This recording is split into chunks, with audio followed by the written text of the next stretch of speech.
So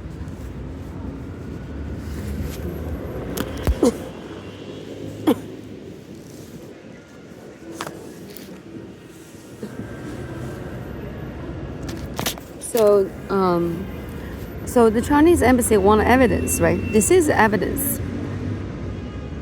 Because Chinese embassy just like, currently just like Blue College, they only want a video, right? They only want a video. No, Blue College also doesn't want email, only want a video, right? And you saw this.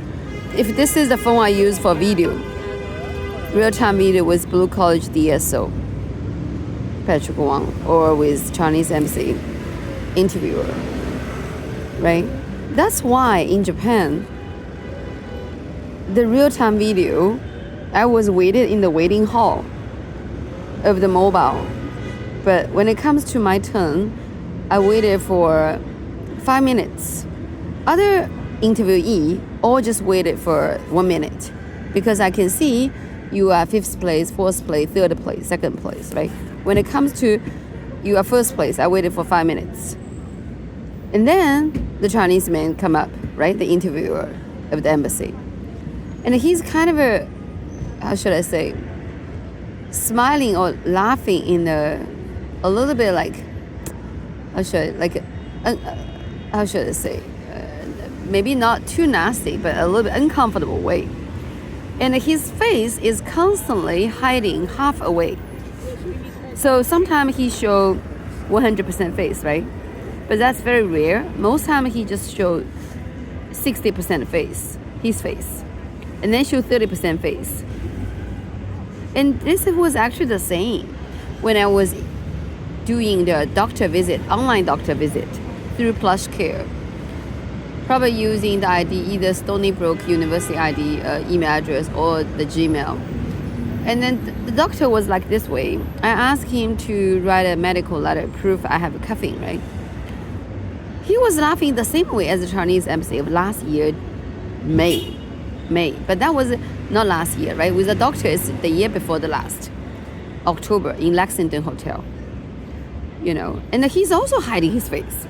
Just only show me always 50% face. And maybe I don't remember if he's late or not. But I scheduled that online doctor visit with him in advance, maybe like half day in advance, 1 day in advance.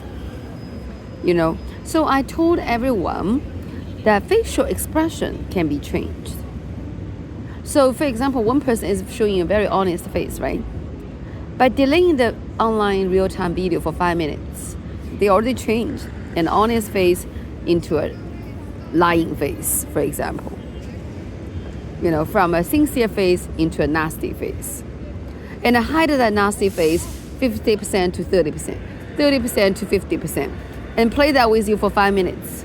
And how would I think after doing that very first interview ever in my life through video with Chinese embassy overseas? How would I think? I would think that maybe they will play my passport, not issue me a normal one, or not issue me on time. That was May last year in Japan. So that's why I want you to combine the past 2 real-time videos, the past two live videos with this video, right? What I want to prove is that mobile are controlled. Even typing of words and the letters here are fake. I didn't type those words. But they can register those words into the contact list, into the Word file, of course, even send out in the email, right? They delete from sent out box, and I would not know somebody sent out some email on my behalf, right? So that's why, I did not want to do the real-time live video with Blue College DSO or with Chinese embassy. I come here all the way, actually just in order to, speak in person with them. I called the Global Rescue Hotline of Ministry of Foreign Affairs. The Chinese embassy staff pretend that, they do not know. The junior staff, right?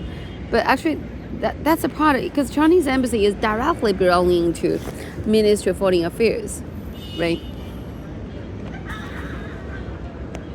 So Ministry of Foreign Affairs is doing this job of taking care of, Chinese citizens overseas through all the entities of Chinese embassy in all the overseas countries, right? Even phone calls to the Global Rescue Hotline of each Chinese embassy in U.S. and to the Ministry of Foreign Affairs based in Beijing, China, the capital of China, can either be partially altered or forwarded to fake lines, or callback, follow-up callbacks from them are blocked to my mobiles. I truly think they are blocked because I made those calls in May. Now it's September.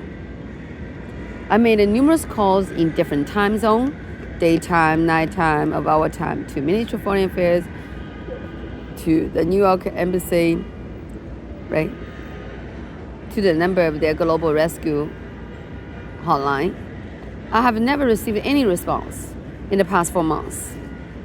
So if I'm really,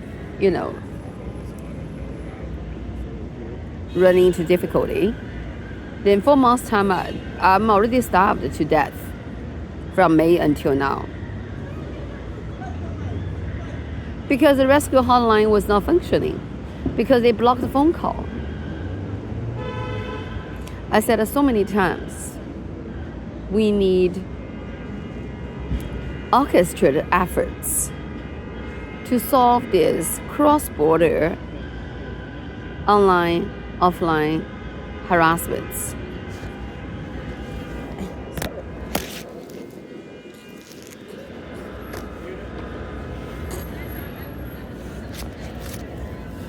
Cheatings.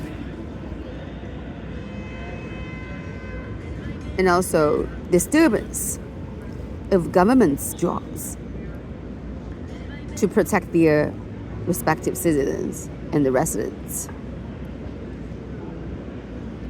We need a coherent, orchestrated efforts. Just like climate change, but we need probably more regular monitoring and meetings. More regular, not just once a year.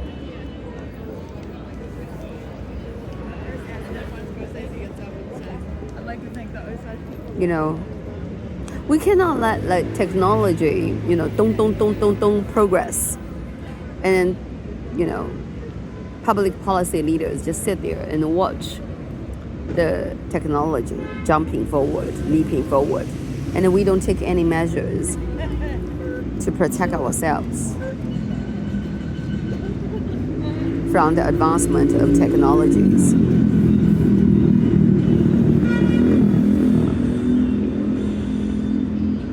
So that's why we definitely need, if Europeans are having the same kind of problems, well, that's good. Then we are, just like what they said, we are on the same page. We can talk about the problems together. If they have less attention, then we can bring attention to them. If they are already fully aware, then we can talk about the same topic.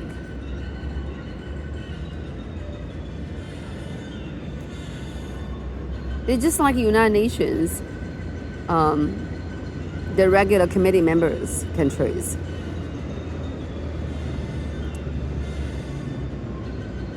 We have to discuss with different members, key members of the Security Council of the United Nations, at least. You don't want to hide this problem and secretly solve them. Because even you solve this problem as a sole country, as the only country, this will spread to other countries and the impact has from overseas as well. Just like climate change. Climate change actually, how should I say, the climate is still, how should I say, it's not moving so fast, right? The internet harmings can spread in 1 second. You know what I mean? Weather change also moves around, but maybe not so fast. But they will spread around. I think so. It's a more gradual process. But the harming now is already established techniques. It can spread around right away. Established methodologies, which can spread around to other countries right away. And you don't want to take the responsibility to be blamed by all the key major countries in the world about just freely letting these crimes flowing around and toxics flowing around. Because you discovered, then you have to solve this. That's why I said again from last year, we needed to bring attention to overseas communities. Not just Asia, not just Europe, not just Asia Pacific, ASEAN, South America. We have to globally solve this issue together. This is just so common sense.